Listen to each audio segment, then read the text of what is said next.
Now, as we go toward the spring season now, we're following their calendar.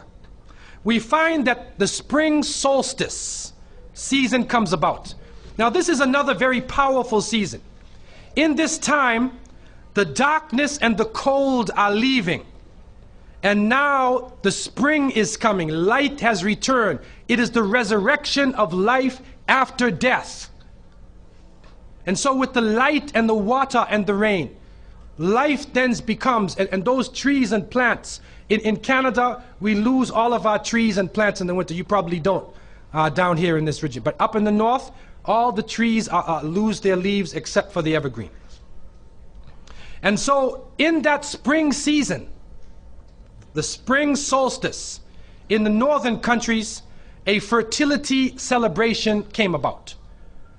And the main figure in that fertility celebration was their goddess Ostre, or Ostern. And according to them, she waved her wand and life came back after death. And so the symbols of that occasion became rabbits, bunny rabbits, chickens, eggs. You take two rabbits and put them in the backyard, and after a couple of days, there's rabbits jumping around everywhere in the back. It's a fertility symbol. And so therefore, this became the symbol. Now, the compromise. The Christians coming in now who want to get benefit from the nature worshiping people, they use that saying, if you can't beat them, join them. So they came along and they joined them. And so now you find Easter. Look at it. This is supposed to be the time of the death and resurrection of Isa alayhi salam, but it is the pagan rite of the resurrection of life after death. And so they impose this occasion onto the spring season, and you find then both of these celebrations coming about at one time.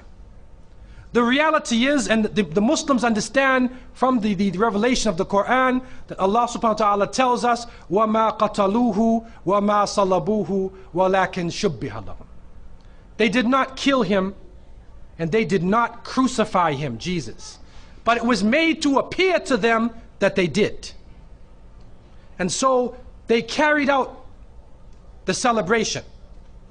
What happens now is that people are involved in a series of rituals around an occasion which never actually came about. People are in shock sometimes. If you go ask the regular American or Christian person, what does Easter mean?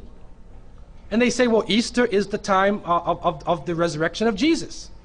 Resurrection from the dead. They don't realize where it actually comes from. The reality is, it is a pagan rite. And it is based upon that concept of looking at the sun as the main aspect of life, because the sun, again, plays a powerful role during that season. In Europe also, during that week, you had Palm Sunday, Ash Wednesday, Good Thursday, Good Friday. There's a number of occasions. You can look them up and find them. On Good Thursday, you find many of the people, what they did is, in the north, they wouldn't bathe all winter. And so when the spring came, they said, now you got to take a bath. So you take a bath. They literally would go into the stream and take a bath, peel off their clothes, and then put on new clothes for Easter Sunday. And so many people you now see wearing their Easter bonnet and wearing their Easter suit and putting on their new clothes, but it is actually a cultural tradition based upon people coming from a terrible cold season where they were even afraid to take a bath because of pneumonia and other sicknesses that would hit people who did not have central heating.